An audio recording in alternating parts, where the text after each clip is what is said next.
Like کریں، subscribe کریں اور بیل آئیکن کو ضرور دبائیں تاکہ آنے والے ویڈیوز اب تک سب سے پہلے پہنچے۔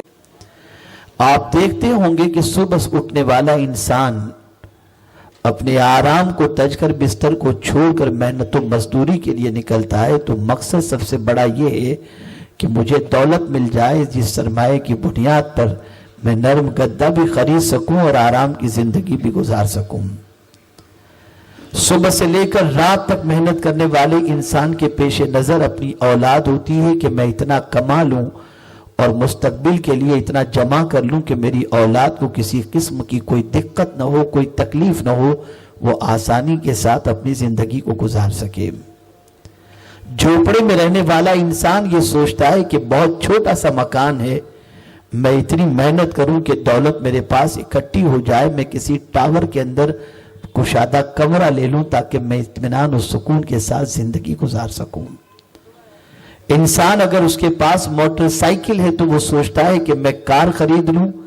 تاکہ میں بہت اطمینان سے اپنا سفر مکمل کر سکوں۔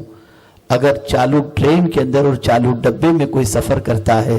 تو سوچتا ہے میرے پاس اتنا سرمایہ آ جائے کہ میں فرسٹ کلاس میں سفر کروں تاکہ سکون مجھے نصیب ہو سکے۔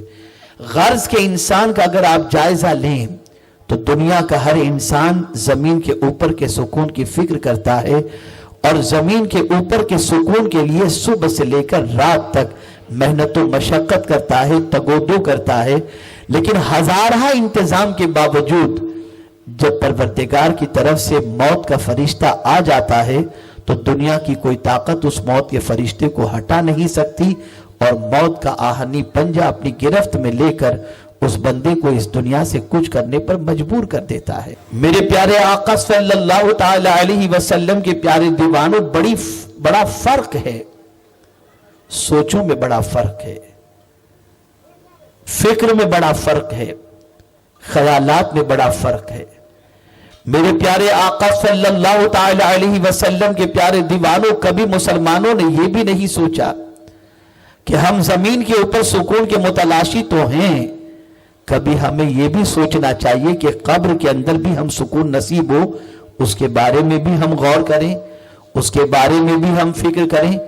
اللہ والوں کی زندگی کا اگر جائزہ لیا جائے تو اللہ والوں کی زندگی کا معاملہ یہ تھا کہ وہ زمین کے اوپر رہتے ہوئے سب سے زیادہ زمین کے اوپر کے سکون کی فکر نہیں کرتے تھے، بلکہ سب سے زیادہ اگر وہ فکر مند ہوتے تھے تو زمین کے اندر کی زندگی کے لیے فکر مند تھے۔ اس لیے کہ زمین کے اوپر اگر انسان بے چین ہے، کسی طبیب سے علاج کروا کر اپنی بے چینی دور کروا سکتا ہے، کسی عامل سے علاج کروا کر اپنی بے چینی دور کر سکتا ہے،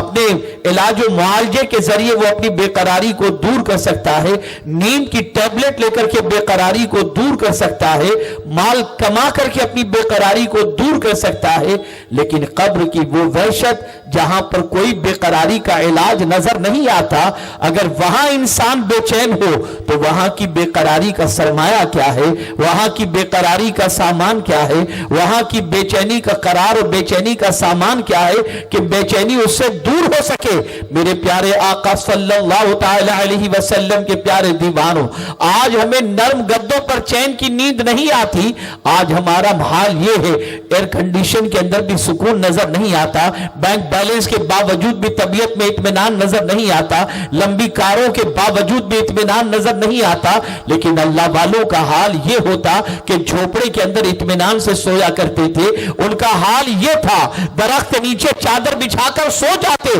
اور چین کی نیند آ جایا کرتی تھی۔ میرے پیارے آقا صلی اللہ تعالی علیہ وسلم کے پیارے دیوانوں، میں آج سمجھانا چاہتا ہوں کہ جس زمین کے اوپر کے لیے انسان سکون کے لیے محنت کر رہا ہے، اس زمین پر رہنا کتنا ہے نہیں معلوم، اس زمین پر زندگی کتنی گزرے گی نہیں معلوم، کب تک جئیں گے نہیں معلوم، کتنا سامان ہم نے جمع کر لیا، وہ سامان استعمال میں آئے گا یا نہیں آئے گا نہیں معلوم۔ قرآن کہتا ہے وَلَا تَنْسَ نَصِيبَكَ مِنَ الدُّنْيَا، اپنے حصے کا دنیا میں جو کچھ ہے اسے نہ بھول۔ مفسرین فرماتے ہیں اس سے مراد صرف کفن ہے کہ اے روئے زمین پر بسنے والے انسان، تو نے اگر محل تعمیر کر لیا، تو نے اگر اپنے جو کپڑ کپڑوں سے بھر لیا، تب بھی جب اس دنیا سے تو جائے گا تو تیرے ساتھ جو چیز جانے والی ہے وہ صرف کفن ہی جانے والا ہے، اور کوئی چیز تیرے ساتھ نہیں جا سکتی۔ میرے پیارے آقا صلی اللہ تعالی علیہ وسلم کے پیارے دیوانوں، ہمیں سمجھنا ہے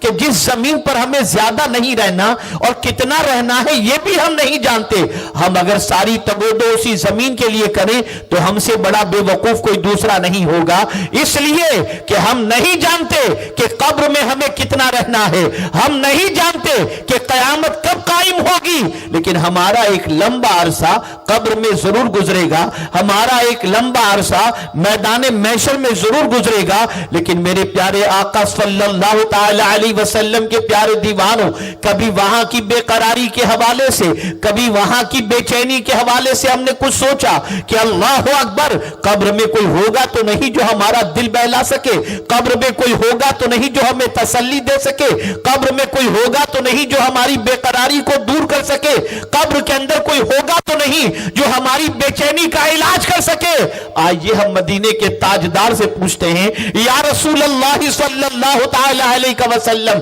زمین پر بے قرار ہوتے ہیں تو افراد ہماری بے قراری کو دور کرنے کے لیے کبھی تسلی دینے کے اعتبار سے، کبھی علاج و معالجے کے اعتبار سے، کبھی خیر و عافیت دریافت کرنے کے اعتبار سے آ جاتے ہیں، لیکن قبر میں تو کوئی نہیں آئے گا۔ سرکار کوئی ایسا سامان بتا دیجئے جو قبر میں ہمیں سکون پہنچائے، جو قبر میں ہمیں راحت پہنچائے۔ تو مدینے کے تاجدار نے فرمایا، جو زمین کے اوپر قرآن کی تلاوت کرتا ہے، قبر کے اندر قرآن اس کے لیے مونس و غمخوار ہو جائے۔ میرے پیارے آقا صلی اللہ تعالی علیہ وسلم کے پیارے دیوانوں، یہاں حفاظ کرام موجود ہیں، علماء ذوی احترام موجود ہیں۔ جب بھی قرآن مقدس ختم ہوتا ہے تو ختم قرآن کی دعا کیا ہے؟